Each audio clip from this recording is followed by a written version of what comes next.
Praise the lord. ఈరోజు దేవుని వాగ్దానము, ఒకడు తాను చేయబోవునది హృదయంలో యోచించుకొనును, యెహోవా వాని నడతను స్థిరపరచును. సామెతల గ్రంథము 16వ అధ్యాయము 9వ వచనము. సహోదరి సహోదరులారా, ఈ వాక్యం మన భవిష్యత్తును, మన ప్రణాళికలను దేవుడు ఎలా తన అద్భుతమైన హస్తాల్లోకి తీసుకొని నడిపిస్తారో చాలా అద్భుతంగా వివరిస్తుంది. మానవులుగా మనకు ఎన్నో ఆశలు, గమ్యాలు ఉంటాయి. రాబోయే రోజుల్లో ఏం చేయాలి, ఎలా ఎదగాలి అని మనం ఎన్నో ప్లాన్స్ వేసుకుంటాము. కానీ వాటన్నింటినీ ఒక క్రమ పద్ధతిలో పెట్టి విజయవంతంగా ముగించే అధికారం కేవలం దేవునికి మాత్రమే ఉందని ఈ వాక్యం స్పష్టం చేస్తుంది. ఈ వాక్యాన్ని లోతుగా అర్థం చేసుకోవడానికి దీన్ని 2 ప్రధాన భాగాలుగా చూడవచ్చు. మొదటిగా, ఒకడు తాను చేయబోవున్నది హృదయంలో యోచించుకొనును అని ఉంది. మనం ఒక పనిని ప్రారంభించే ముందు దాని గురించి లోతుగా ఆలోచించడం, డిజైన్ చేసుకోవడం సహజం. మన చదువు గురించి, వ్యాపారం గురించి లేదా వృత్తి గురించి మనం చేయబోవున్నది మన హృదయంలో యోచించుకుంటాం. ఆలోచించే స్వేచ్ఛను దేవుడు మనిషికి ఇచ్చాడు.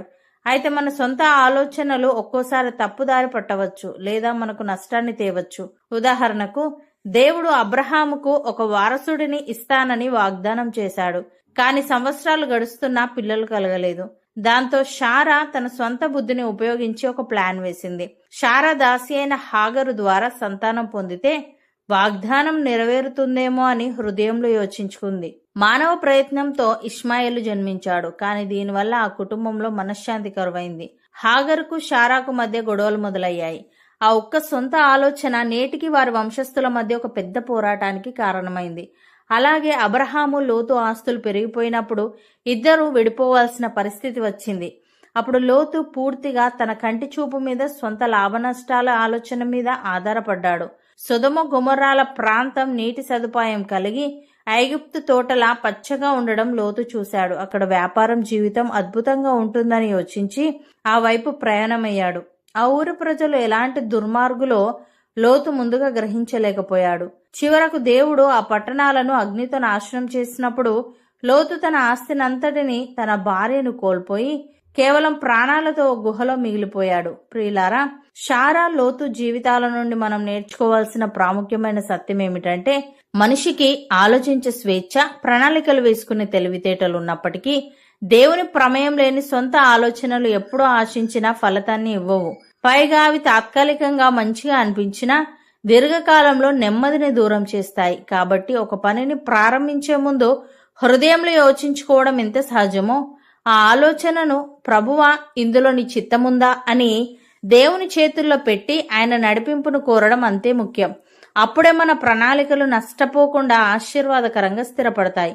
రెండవదిగా, యెహోవా వాని నడతను స్థిరపరచును అని ఉంది.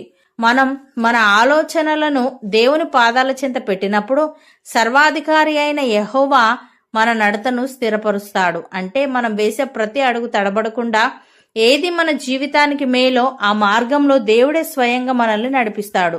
మనకు తెలియకుండా మనం ఏదైనా తప్పుడు నిర్ణయం తీసుకోబోతుంటే ఆయన మనల్ని హెచ్చరించి సరైన దారిలోనికి తిప్పుతాడు. ఆయన స్థిరపరిచిన అడుగులు ఎన్నటికీ వెనక్కి పడవు.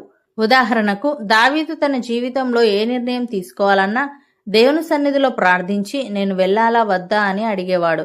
ఒకానొక సమయంలో అమాలేకీయులు దావీదు కుటుంబాలను, ఆస్తిని దోచుకెళ్లినప్పుడు దావీదు ఎంతో దుఃఖపడి కూడా అధైర్యపడకుండా దేవుని యొద్ద విచారణ చేశాడు. దేవుడు, నువ్వు తరుము, నిశ్చయంగా నీవు వారిని పట్టుకొని సమస్తమును దక్కించుకొందువు అని అతని నడతను స్థిరపరిచాడు. దేవుడు చెప్పినట్లే దావీదు ఒక్క అడుగు కూడా తడబడకుండా విజయం సాధించాడు. అలాగే అబ్రహాము తన కుమారుడైన ఇస్సాకుకు భార్యను వెతకడానికి తన దాసుడైన ఎలియోజర్ను పంపినప్పుడు అతను బావి యొద్ద నిలబడి, నా యజమానుడైన అబ్రహాము దేవుడమైన యెహోవా, ఈ దినమున నా కార్యము సఫలము చేయుము అని దేవుని పాదాల చెంత తన ఆలోచనను పెట్టాడు. అతను ప్రార్థన ముగించక ముందే దేవుడు రిబ్కాను అక్కడికి పంపాడు. ఎలియేజరు స్వయంగా సాక్ష్యమిస్తూ, నేను త్రోవలో ఉండగా యెహోవా నన్ను నా యజమానుని సహోదరుల ఇంటికి నడిపించెను అని అంటాడు. తప్పుడు నిర్ణయం తీసుకోకుండా దేవుడే స్వయంగా అతని అడుగులను స్థిరపరిచాడు. ప్రియులారా, మన జీవితంలో కూడా కొన్నిసార్లు ఏ నిర్ణయం తీసుకోవాలో తెలియక, ఏ అడుగు వేస్తే ఏం జరుగుతుందోనన్న భయంతో తడబడుతుండవచ్చు. కానీ మన ఆలోచనలన్నింటినీ పూర్తిగా దేవుని పాదాల చెంత పెట్టి ఆయన చిత్తానికి మనల్ని మనం అప్పగించుకున్నప్పుడు ఆయనే మనకు మార్గం చూపిస్తాడు. ఏది మన భవిష్యత్తుకు క్షేమకరమో ఆ త్రోవలోకి మనల్ని నడిపిస్తాడు. అలాగే తప్పుడు నిర్ణయాల నుండి తప్పిస్తాడు. మనకు తెలియకుండా మనం ప్రమాదంలో పడిపోబోతుంటే మన అంతరాత్మ ద్వారా లేదా పరిస్థితుల ద్వారా మనల్ని హెచ్చరించి సరైన దారిలోనికి తిప్పుతాడు మరియు మన అడుగులను స్థిరపరుస్తాడు. దేవుడు స్థిరపరిచిన అడుగులు ఎన్నటికీ వెనక్కి పడవు. ఆ మార్గంలో ఓటమి అనేదే ఉండదు. కాబట్టి మన ప్రతి చిన్న పెద్ద నిర్ణయంలో దేవుని సన్నిధిని వెతుకుదాం. మన నడకలను స్థిరపరిచి మనల్ని జయకరంగా నడిపించడానికి యెహోవా నమ్మదగినవాడు. సహోదరి సహోదరులారా, షారా, లోతు, దావీదు మరియు ఎలియేజర్ల జీవితాలు ఈ రోజు మన ముందు ఉంచిన సత్యం ఒక్కటే. మన జీవిత ప్రయాణంలో గమ్యం మనదైన గమ్యానికి చేర్చే మార్గం మాత్రం దేవునిదే ఉండాలి. మనకు ఆలోచించే స్వేచ్ఛ ఉన్నప్పటికీ మన జ్ఞానము పరిమితమైనది. రేపేం జరుగుతుందో మన కంటికి కనిపించదు. కానీ దేవుడు మన భూత వర్తమాన భవిష్యత్తు కాలాలను ఒకేసారి చూడగల సర్వజ్ఞాని. మన సొంత తెలివితో అడుగులు వేసి తడబడడం కంటే మన ప్రణాళికలను ఆ సృష్టికర్త చేతిలో పెట్టి నిశ్చింతగా ఉండడం ఎంతో ధన్యకరం. కాబట్టి ఈ రోజు నుండి మన చదువు, వ్యాపారం, ఉద్యోగం, కుటుంబం లేదా భవిష్యత్తుకు సంబంధించిన ఏ నిర్ణయమైనా సరే మొదట దేవుని పాదాల చెంత పెడదాం. ప్రభువా, నా ఆలోచనలు కాదు, నీ చిత్తమే నా జీవితంలో నెరవేరాలి అని మనల్ని మనం ఆయనకు సమర్పించుకుందాం. సర్వాధికారి అయిన యెహోవా మన నడతను స్థిరపరిచి మన అడుగులు ఎన్నటికీ వెనక్కి పడకుండా ఏది మన జీవితానికి శ్రేష్టమైనదో ఆ మార్గంలో ఆయనే స్వయంగా మనల్ని నడిపించి విజయాన్ని అనుగ్రహిస్తాడు. అటు కృప దేవుడు మనందరికి దయచేయునుగాక. అవును అన్నవారు నాతో పాటు ప్రార్థనలో ఏకీభవించండి. పరిశుద్ధుడా, ప్రేమగల తండ్రి, ఒకడు తాను చేయబోవున్నది హృదయంలో యోచించుకోనునని నీవు వారి నడతను స్థిరపరచుదువని, మానవులుగా ఎన్నో ఆశలు, గమ్యాలు ఉండి రాబోయే రోజుల్లో ఏం చేయాలి, ఎలా ఎదగాలి అని మేము ఎన్నో ప్లాన్స్ వేసుకుంటాం. కానీ వాటన్నింటినీ ఒక క్రమ పద్ధతిలో పెట్టి విజయవంతంగా ముగించే అధికారం కేవలం నీకు మాత్రమే ఉందని నీవు సెలవిచ్చావు. తండ్రి, నీకు స్తుతులు.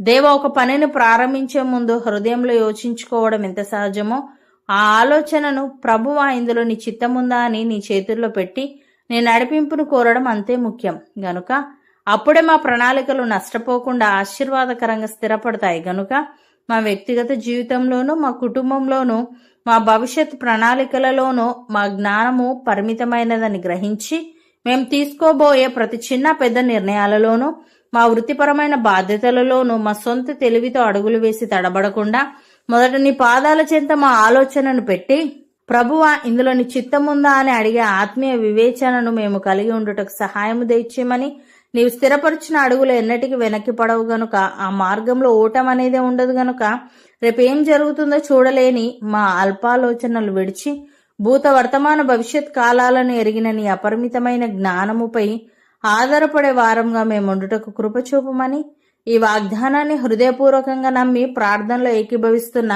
ప్రతి ఒక్కరి హృదయాలోచనలను నీవు క్రమపరిచి దావీదు వలె, ఎలియేజరు వలె వారిని ప్రార్థనా పరులుగా స్థిరపరిచి లోకపు తడబాటు నుండి వారిని తప్పించి వారి ఇల్లు, వారి వృత్తి, వారి రాబోయే కాలమంతటా నీవు స్థిరపరిచే దైవిక నడిపింపుతోనూ పరలోకపు నెమ్మదితోనూ నింపబడినట్లు చేయమని యేసుక్రీస్తు నామమున ప్రార్థిస్తున్నాము తండ్రి. ఆమెన్.